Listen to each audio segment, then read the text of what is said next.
mais venant de Dieu, notre Créateur. Je vous propose sans plus tarder de lire avec vous deux passages de la Bible. Le premier passage se trouve dans le livre du prophète Ésaïe, au chapitre 28, au verset 12.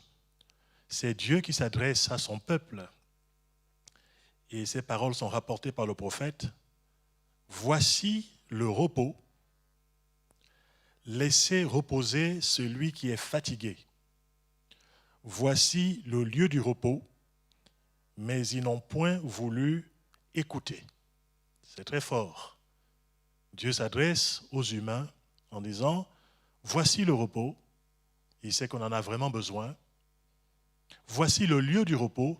Dans une autre version, il est question, voici la trêve. Mais il nous est dit, la réponse des hommes en ce temps-là a été celle-ci. Ils n'ont point voulu écouter. Des siècles se sont écoulés depuis cette prophétie d'Ésaïe. Jésus est venu sur la terre des hommes. Il a exercé un ministère hors norme, un ministère incomparable. Il a prononcé des paroles bouleversantes pour cette époque, mais aussi pour aujourd'hui. On va lire un de ces passages clés que nous trouvons dans l'Évangile selon Matthieu, au chapitre 11, au verset 28 jusqu'au verset 30. C'est une invitation qui nous est adressée aujourd'hui encore. Et c'est Jésus qui parle. « Venez à moi, vous tous qui êtes fatigués et chargés, et je vous donnerai du repos. Prenez mon joug sur vous et recevez mes instructions, car je suis doux et humble de cœur, et vous trouverez du repos pour vos âmes. Car mon joug est doux et mon fardeau est léger. Venez à moi, a dit Jésus. Le besoin de repos est un besoin universel. Vous serez d'accord avec moi qu'il y a des fatigues qui sont légitimes, qui sont inévitables, qu'un bon sommeil, un bon moment de trêve, plus ou moins long, un changement d'atmosphère, ou même un temps de congé ou de vacances, plus ou moins long, peut éventuellement réparer cette fatigue que l'on peut ressentir depuis quelque temps. Jésus, quand il s'était fait homme ici-bas sur terre, bien qu'il fût fils de Dieu, il a ressenti ce que nous pouvons ressentir. Il a connu aussi des moments de fatigue. À un moment donné, il a envoyé ses disciples, combien il pouvait les comprendre. Il les a missionnés pour qu'ils puissent partir dans des villages en Israël, prêcher l'évangile, la bonne nouvelle du royaume de Dieu. Ces disciples sont partis mandatés par lui et en son nom, ils ont prêché la parole du Seigneur. Ils ont vu des choses extraordinaires se produire.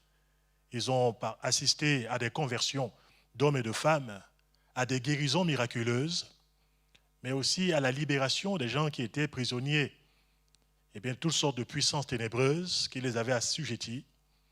Et de retour de mission, on peut imaginer, bien sûr, la joie ineffable de ces disciples du Christ qui sont rentrés de mission satisfaits du travail qui avait été accompli sous l'autorité de Jésus-Christ et par sa puissance, mais ils sont rentrés aussi fatigués à cause du combat spirituel qui a été livré, mais aussi uniquement, aussi physiquement, à cause de la fatigue perpétuée par le long chemin qu'ils avaient parcouru en allant de village en village pour prêcher la parole de Dieu.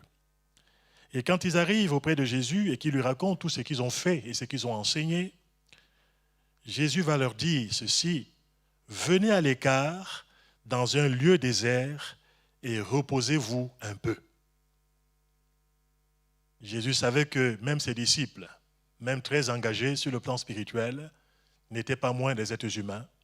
Ils pouvaient connaître la fatigue et le Seigneur Jésus-Christ leur propose le repos. On est bien d'accord qu'il y a des fatigues qui peuvent être ainsi solutionnées par un repos physique, par un repos matériel, mais il y a aussi des situations de fatigue où même un long moment de congé ou de vacances ne suffit pas à régler. Nous sommes dans une période où beaucoup aspirent à faire une petite coupure, à pouvoir aller se reposer un tout petit peu. Et ce n'est pas illégitime de pouvoir l'envisager quand cela est possible.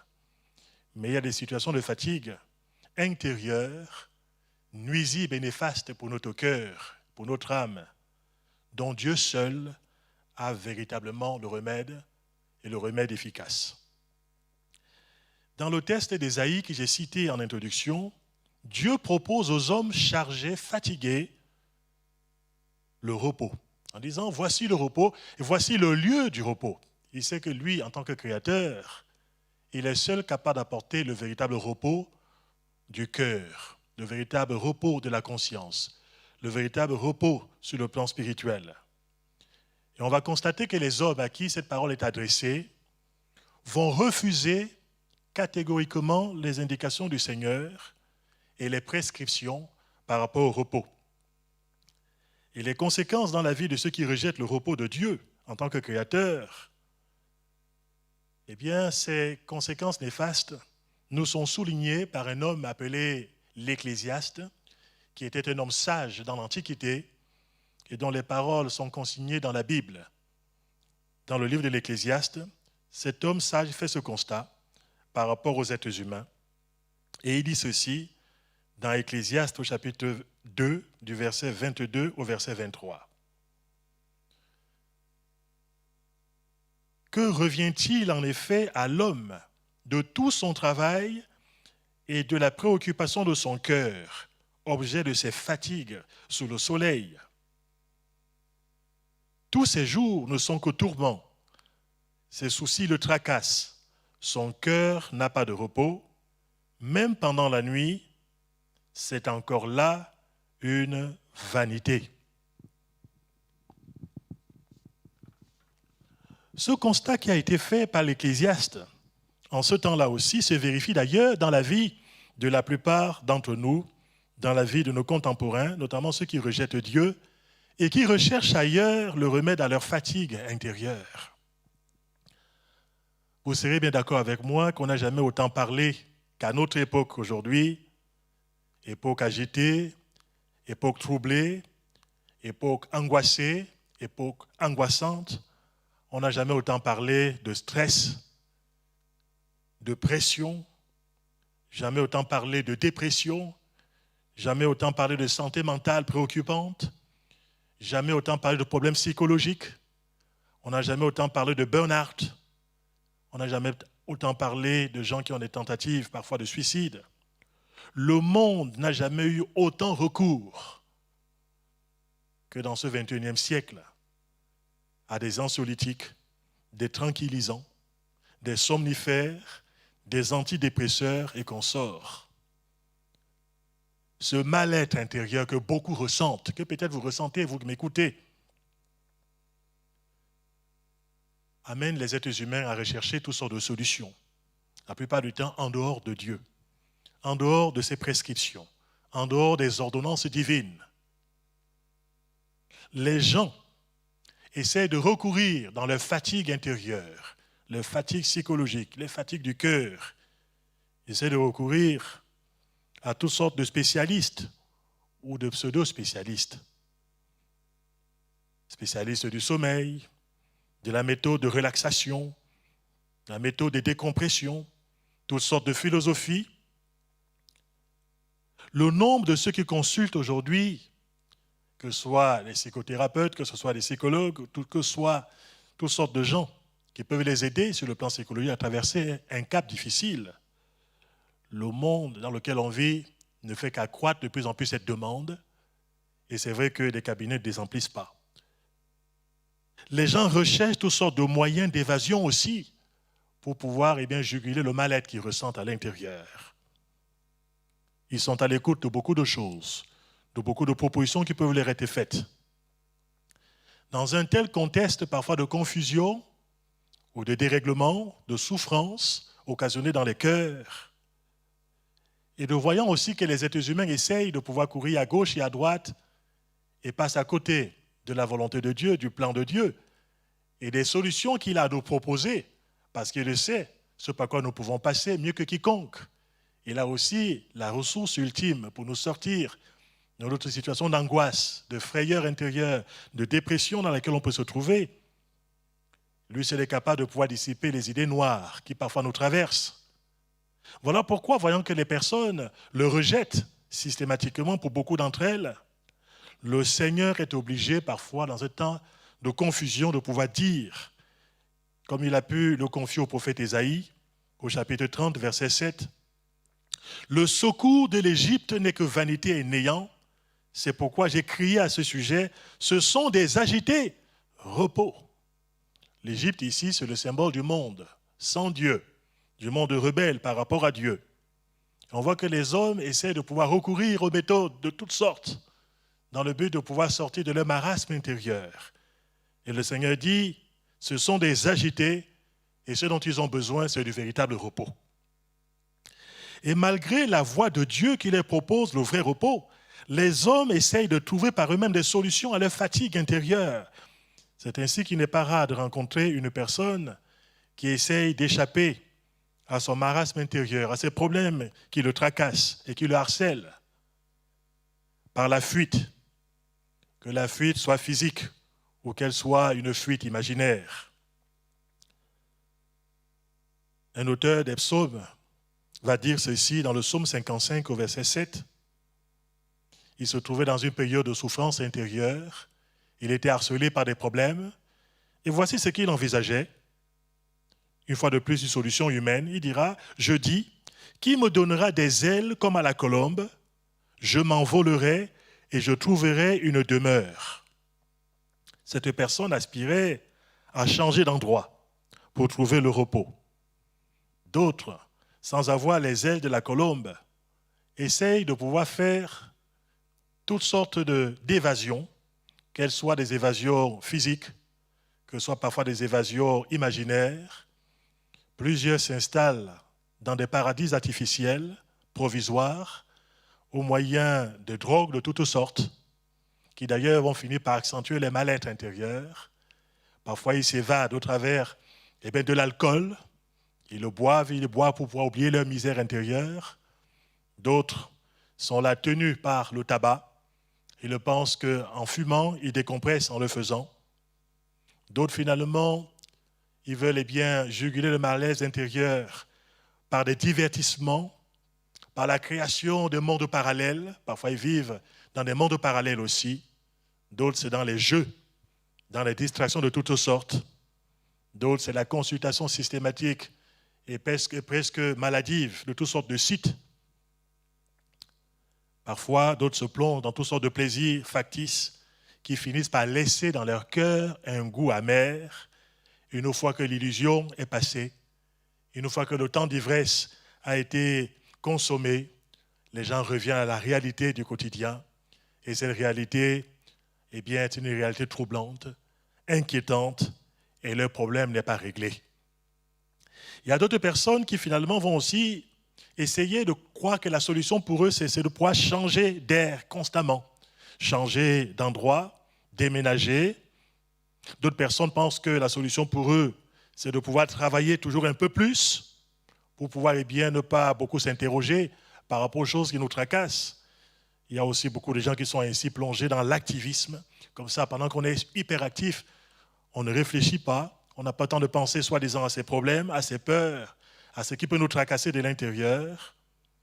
Et parfois, il y a des personnes qui changent, du jour au lendemain, comme ça, de partenaires aussi, parce qu'ils sont fatigués peut-être par un contexte dans lequel ils vivent.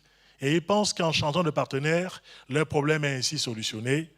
Je pourrais dire, avec l'Ecclésiaste, vanité des vanités, poursuite du vent.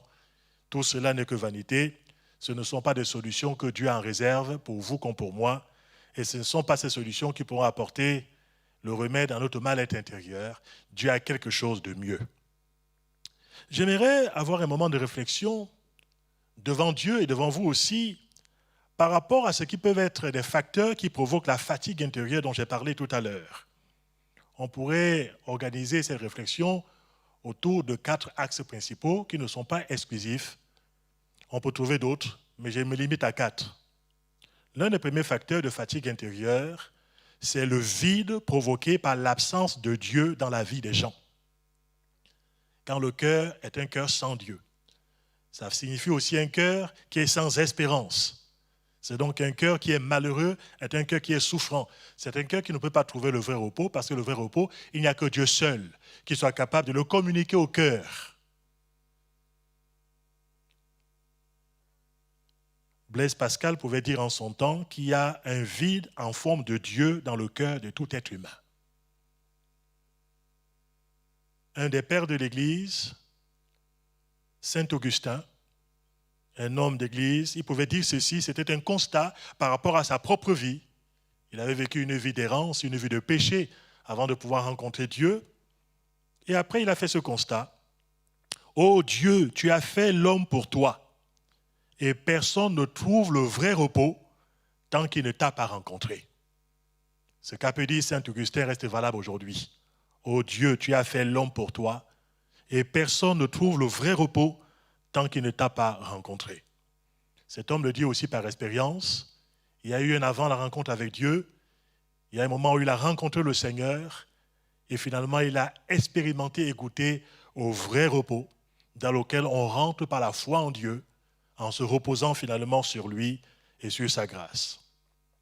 Deuxième facteur qui amène et qui provoque la fatigue dans le cœur de beaucoup de personnes, c'est une vie où on est chargé de péché, où la conscience, elle est coupable, elle est tirée vers le bas. Dans le psaume 31, une personne fera cette déclaration du verset 10 au verset 11. Alors que cet homme est courbé par le péché, il pourra dire ceci: « Fais-moi grâce, ô Éternel, car je suis dans la détresse. J'ai le visage, l'âme et le corps rongés par le chagrin. Ma vie s'épuise dans la douleur et mes années dans les soupirs. Ma force vacille à cause de ma faute et mes os sont rongés. » Toujours dans le livre des psaumes, on peut lire au psaume 38 au verset 5 ceci: « Car mes fautes s'élèvent au-dessus de ma tête comme un pesant fardeau.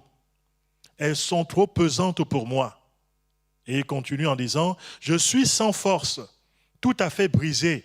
Je gémis à cause du trouble de mon cœur. » Une personne qui est chargée de péché, une personne qui est fatiguée de l'intérieur. Troisième raison, c'est le fait de rejeter la parole de Dieu, d'essayer de la contourner en cherchant d'autres solutions en dehors des prescriptions divines.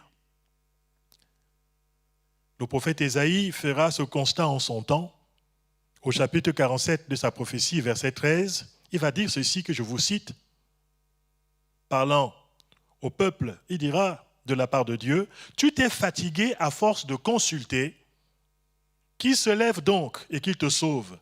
Ceux qui quadrillent le ciel, qui observent les astres, qui annoncent d'après les nouvelles lunes ce qui doit arriver. » Ésaïe fait le constat que les gens ont rejeté la parole de Dieu à cette époque-là, et ils se tournent vers les astrologues, ils se tournent vers les devins, ils se tournent vers les diseurs de bonnes aventures, ils observent les signes du ciel et ils rejettent la parole de Dieu. On a encore beaucoup de gens aujourd'hui se lèvent le matin et la première chose qu'ils veulent consulter, c'est leur horoscope. Ils sont inquiets par rapport à la journée, ils sont inquiets par rapport à l'avenir. Et ils pensent qu'en consultant l'horoscope, ils auront la recette pour pouvoir vivre cette journée de façon positive. Quand ce ne sont pas la consultation de ce genre de choses, ou des sciences occultes de façon générale, les personnes aujourd'hui, ils consultent toutes sortes de sites et parfois ils sont toujours à l'écoute de la dernière nouvelle pour être rassurés par rapport au monde dans lequel on vit. Ils veulent savoir quoi faire constamment. Et beaucoup de personnes rejettent la parole de Dieu, tâtonnant à gauche et à droite, et le cœur ne fait qu'être troublé de plus en plus aussi, parce qu'ils n'arrivent pas à trouver de véritables certitudes dans ce qu'ils consultent aussi. Et parfois, évidemment, ils ressentent de plus en plus, de façon abyssale, le vide, en train de pouvoir s'élargir de plus en plus dans leur cœur. Dernière raison que je retiens pour aujourd'hui, c'est le fait d'être tellement chargé par des soucis liés à notre condition de vie, aux circonstances que l'on peut traverser. On vit dans une période où il y a tellement de circonstances qui pourraient augmenter ces fardeaux dans le cœur des êtres humains. ces soucis, des préoccupations par rapport à notre santé, des préoccupations par rapport à notre bien-être matériel, des préoccupations par rapport aux crises que nous constatons autour de nous, que ce soit sur le plan familial, même sur le plan social, même des crises éventuellement à venir aussi, ou des choses que l'on imagine, des choses qui nous préoccupent de l'intérieur, et finalement pèsent sur le cœur de beaucoup de personnes et troublent leur repos, troublent leur sommeil. La conséquence, c'est quoi? Par rapport à toutes ces choses que je vous ai citées, ce que l'on va voir qu'il y a de plus en plus de personnes qui sont affectées au niveau de leur caractère. Des gens sont de plus en plus irritables. Des gens traînent de la mauvaise humeur, de plus en plus de la colère, de l'emportement, de l'impatience, de l'instabilité, de la violence verbale, de la violence physique, les troubles du sommeil, la perte d'appétit, et même parfois aussi l'effet contraire, c'est un désir presque maladif de pouvoir manger sans cesse pour pouvoir compenser, quelque part, une détresse intérieure avec les excès que cela peut aussi provoquer dans la vie des uns et des autres, y compris les excès de table. Il y a aussi un sentiment de vulnérabilité à la tentation, des pensées négatives qui sont là de plus en plus nombreuses. Bref, tout un catalogue qui entraîne les hommes et les femmes de plus en plus vers le bas sur le plan spirituel, vers la dépression et vers des idées complètement négatives. Voilà pourquoi il est important que nous puissions ne pas rester sur ces constats terribles, mais que nous puissions dire à ceux qui nous écoutent que Dieu, quant à lui, a le véritable remède par rapport à nos troubles du cœur, par rapport à notre fatigue intérieure, notre fatigue morale, notre fatigue psychologique. Il sait ce par quoi nous passons et les situations difficiles que nous avons parfois à traverser, ou des choses qui pèsent sur notre vie, des hypothèques qui sont dans notre existence. Il connaît toutes ces réalités. Voilà pourquoi non seulement il est compatissant, mais il a aussi des solutions à nous proposer de la part de Dieu. Et au plaise au Seigneur que nous ne puissions pas avoir la même réaction qu'au temps du prophète Isaïe, ou quand Dieu leur a parlé en disant « Voici le lieu du repos, voyez ce qu'il faut que vous puissiez faire pour pouvoir sortir de cette lourdeur, de cette charge, de cette dépression. » Les gens ont dit « Nous ne voulons pas écouter Dieu. » En tout cas, Dieu a des solutions. Quand on se tourne vers lui et qu'on s'ouvre à sa parole, Dieu nous permet déjà d'identifier la cause de notre fatigue. Et quand on connaît la cause de notre fatigue, il y a aussi des prescriptions divines qui sont adaptées à chacune de nos fatigues. Il y a les leçons de bon sens à avoir aussi, tout simplement. Si c'est un problème, finalement, de pouvoir trouver un équilibre par rapport à une fatigue sur le plan physique, il est important que nous puissions comprendre que le Créateur qui nous a créés a aussi prévu que nous puissions avoir à cœur de nous reposer même physiquement. On n'est pas obligé de pouvoir travailler sans cesse, de se tracasser sans cesse. Il y a un temps pour tout. Il y a un temps pour travailler, il y a aussi un temps pour dormir. Il ne faut pas négliger le sommeil, même physique. Il ne faut pas négliger les moments de détente, la détente saine, d'avoir de bonnes distractions, de bons loisirs. Ce ne sont pas des choses qui sont forcément négatives aux yeux de Dieu. Ce sont des choses de bon sens, des leçons aussi de bon sens que nous trouvons d'ailleurs dans la parole de notre Dieu. Si notre fatigue intérieure est due à des problèmes de péché au poids de notre conscience qui est lourde et fatiguée, il est à ce moment-là très urgent de ne pas chercher de solutions humaines. Mais il est important pour nous à ce moment-là de se tourner vers Jésus-Christ, qui sur le bois de la croix s'est chargé de nos péchés. Il a porté nos souffrances. Il est important que de comprendre que sur le bois de la croix, le Seigneur s'est chargé de ces réalités pour que nous ne puissions pas les porter ici-bas sur terre, que nous ne puissions pas traîner une conscience malade, une conscience fatiguée. Il est important à ce moment-là, en se tournant vers lui, en tant que notre sauveur, de pouvoir nous repentir de nos péchés. Quelque part, nous décharger sur lui de ce poids de culpabilité qui pèse sur notre cœur. Cette mauvaise conscience qui nous empêche parfois de dormir, ces actes manqués qui parfois reviennent dans notre conscience, ces situations de détresse intérieure liées à notre culpabilité. Voilà pourquoi il nous est dit dans la parole de Dieu, dans les Actes des Apôtres, chapitre 17, verset 30, Dieu, sans tenir compte des temps d'ignorance, ordonne à tous les êtres humains qu'ils ont à se repentir, quelque part à rejeter ce fardeau du péché auprès du Seigneur, à se décharger sur lui, à confesser leurs fautes à Dieu. Et quand on fait ces réalités, quand on confesse ses péchés au Seigneur, la Bible nous dit que Dieu est juste et fidèle pour nous les pardonner de nos péchés, quels que soient les péchés que l'on a pu connaître, quelle que soit la lourdeur du poids dans notre cœur. Combien de personnes ont expérimenté cette libération intérieure en se déchargeant sur Jésus-Christ du poids de leurs péchés, en demandant au Seigneur, pardonne mes iniquités. Elles m'ont écrasé jusqu'à ce jour comme un puissant fardeau. Désormais, je roule ce fardeau devant ta face, je me repens et je sais que, au travers de ta parole, j'ai cette promesse que tu es fidèle pour me pardonner mes péchés. S'il s'agit de toutes sortes de tracasseries spirituelles ou d'autres besoins, Jésus-Christ n'a-t-il pas dit dans le passage que l'on a cité tout à l'heure, « Venez à moi, vous tous qui êtes fatigués et chargés, et je vous donnerai du repos. » Le repos du cœur se trouve auprès d'une personne. Jésus s'adresse à ses contemporains comme il s'adresse à nous aujourd'hui. Venez à moi, non pas aller vers une religion ou aller vers un homme, quelconque, mais aller vers le Christ. Parce que lui seul est capable de donner le vrai repos du cœur. Il dira, je vous donnerai du repos. Et ce qu'il dit est vrai. Et tous ceux qui sont allés à lui alors qu'ils étaient chargés, par la suite ont été complètement libérés de ce poids qu'ils avaient au fond de leur cœur, de cette fatigue qui les amenait à se traîner lamentablement dans la vie, à être malheureux, à être chargés, et qui les empêchait de pouvoir avancer joyeusement, ici-bas sur terre. Mais quand ils sont allés vers Jésus-Christ, le poids a été ôté de leurs épaules, le poids des soucis de toutes sortes, le poids des préoccupations de toutes sortes, de toutes ces pensées qui s'agitent, en fou dans le cœur des êtres humains qui ne connaissent pas Dieu. Quand on arrive vers le Seigneur Jésus-Christ, il nous enlève finalement ce poids. Et il nous donne aussi une solution extraordinaire. Jésus-Christ a dit, prenez sur vous mon joug. C'est-à-dire, acceptez que Jésus devienne le Seigneur de votre vie et recevez ses instructions. Il a dit ainsi, vous trouverez du repos pour vos âmes. Vous savez, les gens vont penser que c'est quelque chose de très simpliste. Mais pour ceux qui sont avec un cœur qui a accepté ces réalités, qui sont allés vers Jésus-Christ, ils n'ont jamais été déçus. Jésus nous a libérés. Et sa parole nous éclaire par rapport à la vie aussi.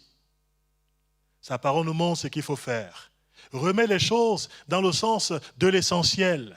Beaucoup de choses nous tracassent et nous fatiguent. Parfois des choses secondaires. Parfois des choses qui ne sont pas d'une grande portée. Par rapport à l'éternité. Et le Seigneur, en nous ouvrant les yeux au travers de sa parole, nous montre aussi le sens des réalités spirituelles. Il nous montre des choses qui sont beaucoup plus importantes. Il nous apprend à relativiser aussi des situations par lesquelles nous passons. Et sa parole est là pour pouvoir rassurer le cœur qui choisit de marcher avec Jésus-Christ. Dieu avait dit ceci dans le livre des Proverbes au chapitre 1er, verset 33. Celui qui m'écoute aura la sécurité dans sa demeure, il vivra tranquille et sans craindre le malheur. Il vivra tranquille et sans craindre le malheur. Rappelons-nous ce que Jésus a dit. Venez à moi, vous tous qui êtes fatigués et chargés, et je vous donnerai du repos. Prenez mon joug sur vous, c'est-à-dire finalement, devenez mes disciples et écoutez mes enseignements, et vous trouverez le repos pour vos âmes. Je vais conclure avec un dernier passage que je trouve dans le livre du prophète Ésaïe, au chapitre 30, au verset 15. C'est un verset magnifique. Il dira ceci, très simplement aux êtres humains. C'est dans la tranquillité et le repos que sera votre salut. C'est dans le calme et la confiance que sera votre force. Dans d'autres versions, de ce même verset, il nous est dit, c'est dans le retour à Dieu et le repos que sera votre salut. C'est dans le calme et la confiance que sera votre force. Alors, je ne sais pas quelle est la nature de votre fatigue, mais je sais une chose, c'est que pour le cœur tourmenté, pour le cœur fatigué, pour le cœur agité, Jésus-Christ a pu dire que votre cœur ne se trouble point, croyez en Dieu et croyez en moi. Il y a un repos que Dieu a réservé pour ceux qui choisissent de croire en lui, de s'attacher à sa parole et de venir à lui avec un cœur sincère, avec un cœur libre. Les consolations qu'il a pour nos cœurs fatigués se trouvent auprès de lui et sont à la disposition des uns comme des autres. Ne voulez-vous pas, eh bien, ce soir, là où vous êtes, ce midi, quand vous m'écoutez, n'importe quel moment de la journée, quand vous avez choisi de pouvoir écouter ce message, je dis, Seigneur, c'est vrai. Je ne veux pas continuer à traîner ce boulet dans mon cœur. Je ne veux pas continuer à me fatiguer, à m'épuiser. Je ne veux pas vivre loin de ta face, alors que tu as des prescriptions pour ma vie. Tu as des choses pour mon bonheur, pour mon épanouissement. Tu veux bien que je sois plus léger de l'intérieur. Tu veux que je sois déchargé, que je sois soulagé de l'intérieur aussi. Tu veux mettre ta paix et ta joie au fond de mon cœur. Tu vas enlever les fardeaux que je traîne. Alors je viens à toi tel que je suis. Nous allons courber nos cœurs devant le Seigneur. Nous allons prier ensemble. Seigneur, je te remercie pour le message, mon Dieu, que tu m'as permis de pouvoir apporter à tous ceux qui vont écouter ce message. C'est un message vital, un message tellement important. Tellement de personnes sont tourmentées dans la journée, mais même la nuit, n'arrivent pas à trouver le sommeil, sont angoissées, mon Dieu, sont fatiguées, parfois même par la vie. Même étant jeunes, ils sont déjà fatigués, déjà épuisés. Je veux te remercier parce que tu es le Dieu capable de donner la force à celui qui est fatigué. Tu es celui qui donne, mon Dieu, de l'énergie à celui qui était complètement épuisé. Tu es celui qui donne du tonus à celui qui était complètement désemparé de l'intérieur. Tu es celui aussi qui enlève nos fardeaux et nos soucis. Quand nous venons à toi dans l'humilité de la foi et que nous te prions, nous pouvons ainsi nous décharger de nos fardeaux et de nos soucis devant toi. Merci Seigneur, parce que ceux qui l'ont fait sont repartis différemment. Ils sont repartis avec une vie, mon Dieu, bénie, une vie de sécurité intérieure, une vie rassurée, une vie fortifiée. Et ma prière, c'est que tous ceux qui m'ont écouté, qu'ils puissent aussi avoir cette qualité de vie que tu proposes aux êtres humains sans faire aucune discrimination, Seigneur. Tu as dit, venez à moi. Et tu ne mettras pas dehors celui qui vient à toi humblement, qui vient à toi avec une simple foi, qui vient à toi tel qu'il est avec ses fardeaux et ses charges. Merci Seigneur, par ta promesse, elle est vraie aujourd'hui. Qu'il en soit ainsi pour ces personnes aussi, au nom de Jésus-Christ. Amen. Gloire à notre Dieu. Jésus a dit ceci par rapport à ceux qui veulent avoir cette liberté intérieure. Il a parlé de ses instructions. Ces instructions se trouvent dans les évangiles en l'occurrence, mais de façon beaucoup plus générale dans la Bible. Si vous n'avez pas, eh bien, jusqu'ici lu les évangiles, je vous invite à le faire. Vous n'avez pas encore une Bible chez vous, je vous exhorte à pouvoir vous procurer une Bible et à commencer à lire la parole de votre Dieu, la parole du Seigneur. Votre vie ne sera plus jamais la même.